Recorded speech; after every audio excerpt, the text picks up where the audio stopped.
Hi guys, Goodjib here, and welcome back to my legendary playthrough of Skyrim on the Xbox 360.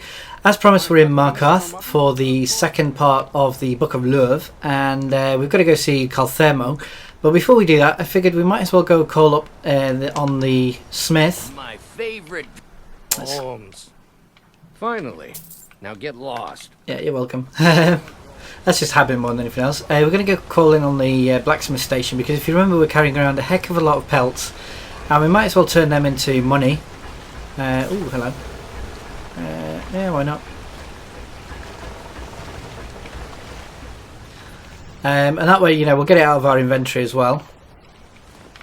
And we can carry on our way, because I want to get my smithing up to 100, as you know. So I'm just going to quickly get all the pelts turned into something a bit more usable as quickly as possible.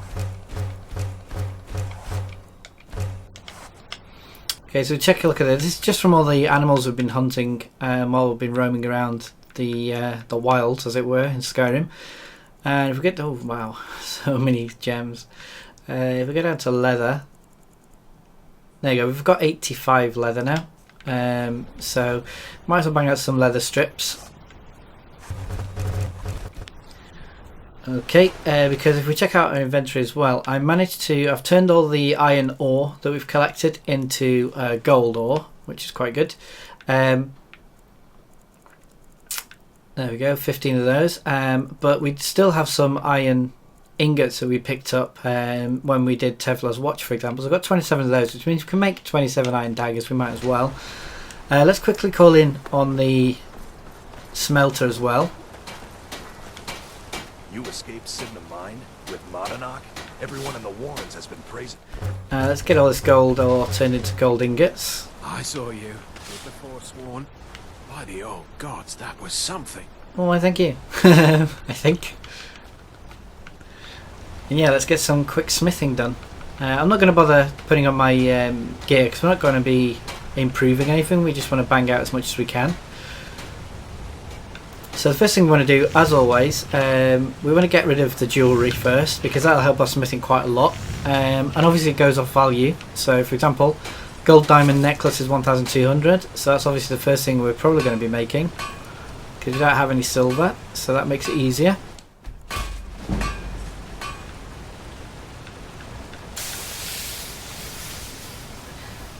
Next up is gold diamond ring and emerald rings.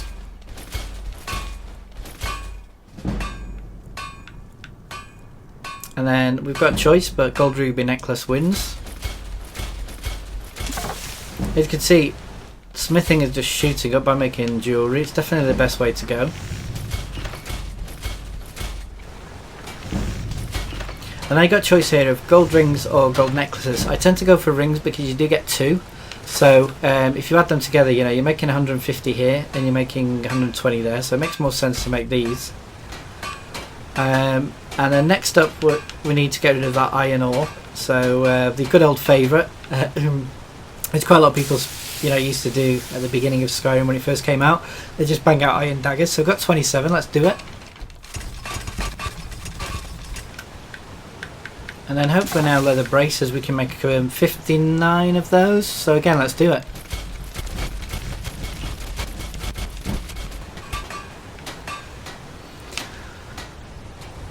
Okay, so just by doing that, we've managed to get our smithing from 24, I think it was.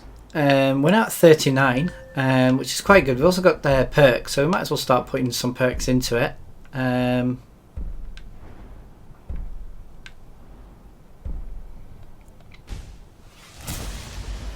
Actually, what the heck, I'm just going to go for all of them. Doesn't really matter. There we go. And now we need to do is sell all the crap that we've got on board. So where's the orc lady? There she is. May your weapons be sharp, the finest weapons and armor. And all we need to do now is go sell a shed ton of iron daggers. And a shed ton of leather braces.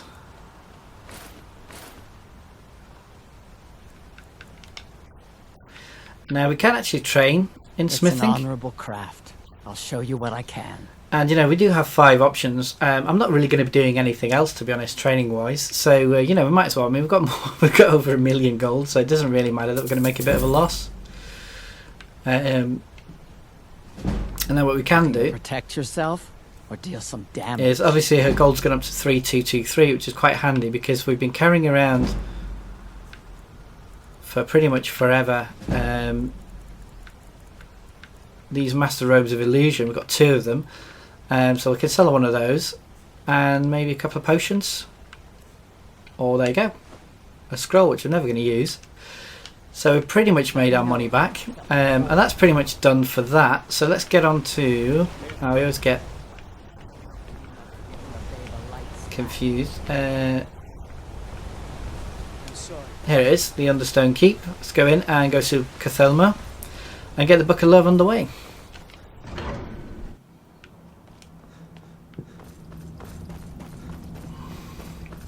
So Calcelmo's normally where you find him the first time, here in his little research area. I have things to study. What is it? I've been sent by Mara to aid you. I was beginning to lose faith that any help would come. You see, I've been thinking about Faleen quite a bit. You know Faleen? And Faleen is actually one of the Jarl's bodyguards, which is going to cause a bit of a problem, but let's just go with we don't. Well, suffice to say she is resplendent, but not without resolve. Striking in all senses. The trouble is that I can't seem to speak around her. Aww. My mouth goes dry, and I start to shake. I could never hope to approach her. So I've got 2 options here. You just need to have something to talk about. That's the trouble. I know Faleen from the keep, but I have no idea what sorts of things she likes. It's not a simple matter. I could offend her fairly easily by bringing up the wrong subject. I've seen it happen before. Is there anyone who knows what she likes? There is one, Ingvar. He's quite popular with the ladies. Okay. Thankfully, Faleen is not quite his type, but they've been friends for some time, and he may have some ideas. Please, ask him what she likes. It's my only chance. Okay, let's go get some advice from Ingvar. Now Ingvar is hopefully going to be in the keep as well. He normally hangs out around the kitchens, because that makes things a lot easier than having to go through a load screen to find him. Because he's actually the bodyguard of the new steward, which kind of makes this quest a little bit of a nightmare, but I'll explain that in a second. You've been a good friend to me.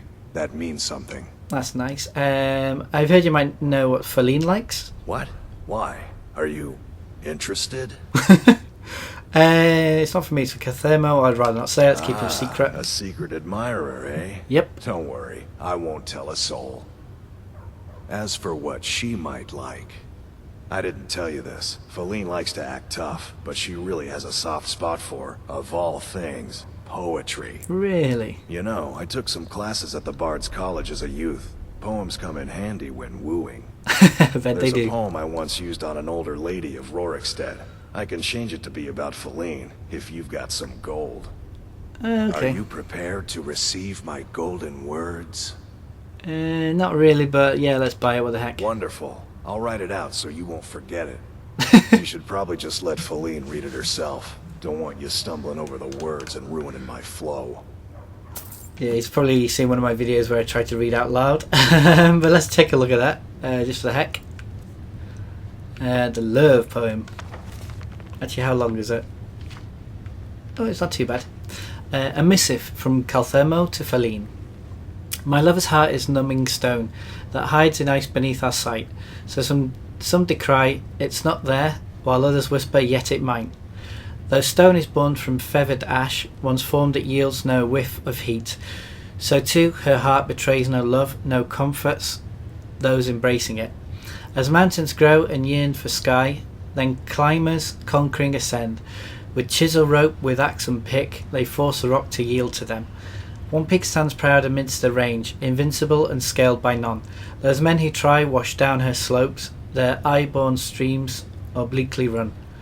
For brash assault could never pierce those guarded depths that lay apart, but patient watering gently shapes a furtive channel to the heart.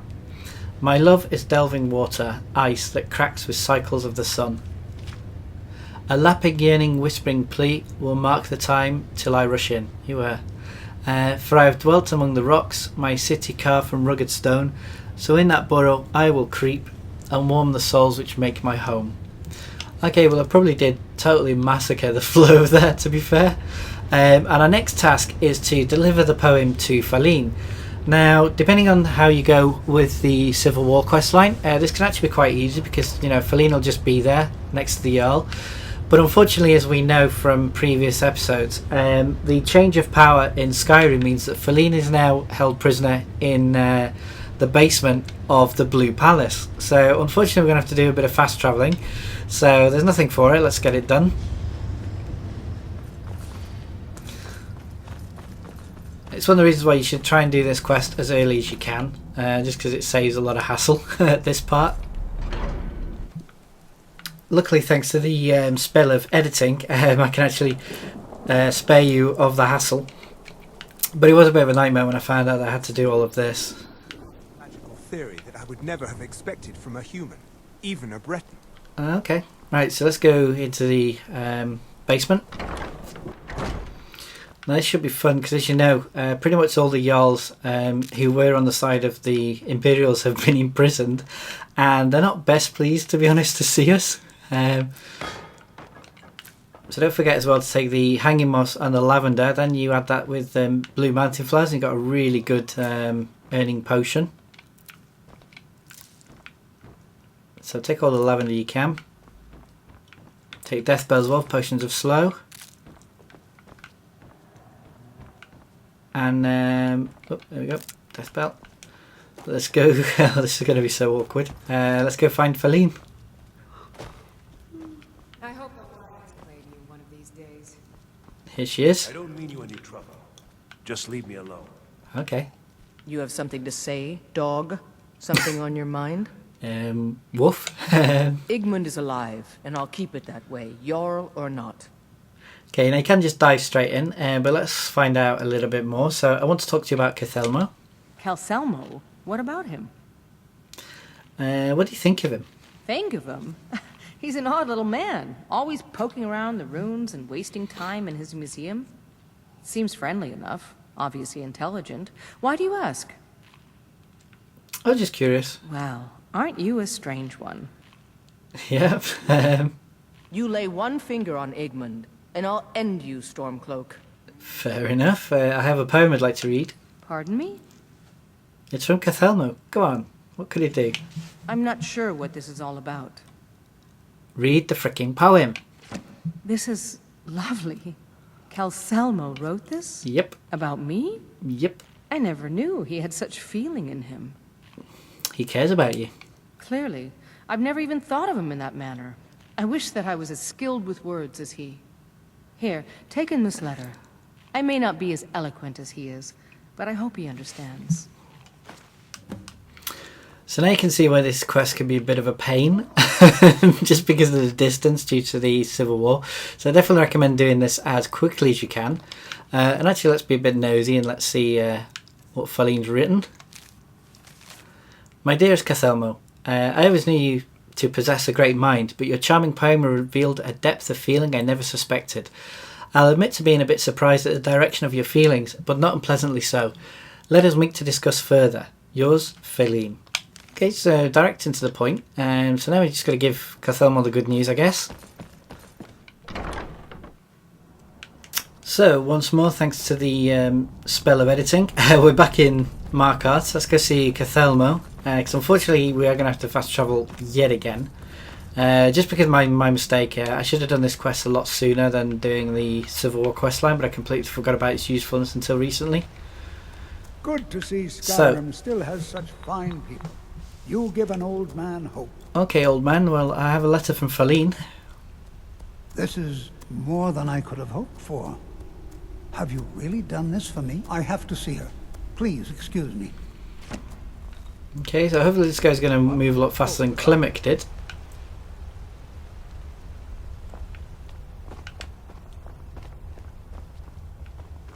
away he goes. So yeah, he's on his way to Faleen, but unfortunately that means a trip to Solitude for him too. So we're just going to get out of here and fast travel over, and we'll meet him there.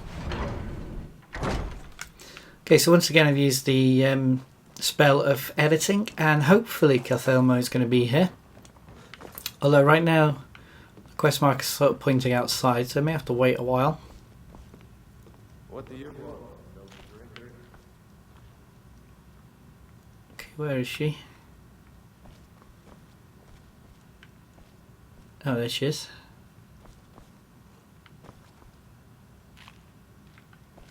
Let's check the map, see where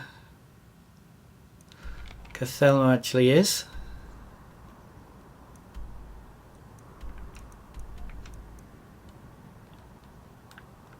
Oh, yeah, he's over there. So it's going to take him a while. So let's just wait a couple of hours, see what happens. Faleen, There it is. I hope monsters come and eat you. Shh, It's all kid. right. I hope the You don't wilds need to claim say you any one of more. these days. I had no idea you were so nuanced. I love you. So Aw. I I don't hear. like talking to someone Come who here, forces you. their honor so cheaply. Okay, so that's that done. Those two are a couple again. I'm not a man. I'm a weapon in human form. Just unsheath me and point me at the enemy. Okay. Alright, I'm going. Don't worry. I need reliable people around. Good to see Skyrim still has such fine people. That's nice. Alright, let's get out of here. Let's get over to Riften. Alright, so we're in Riften, and I'm going to call it here, guys. That's it for this episode. Coming up on the next episode, we're going to go and speak to Dinya Balu. We're going to tell her about Calcelmo and Faleen's resolution, and pick up the last quest, and hopefully finally get this magic perk. So I hope you join me for that. Again, this episode would have been easier if it wasn't for the fact that the Civil War questline has been resolved, and as a result the Jarl's been moved to the basement of the Blue Palace, because obviously the game designers forgot about that obvious concept, which kind of made things a little bit difficult. But hey, we got through it, and I hope you join me for the next episode. For now, as always, thanks for watching, take care, and peace.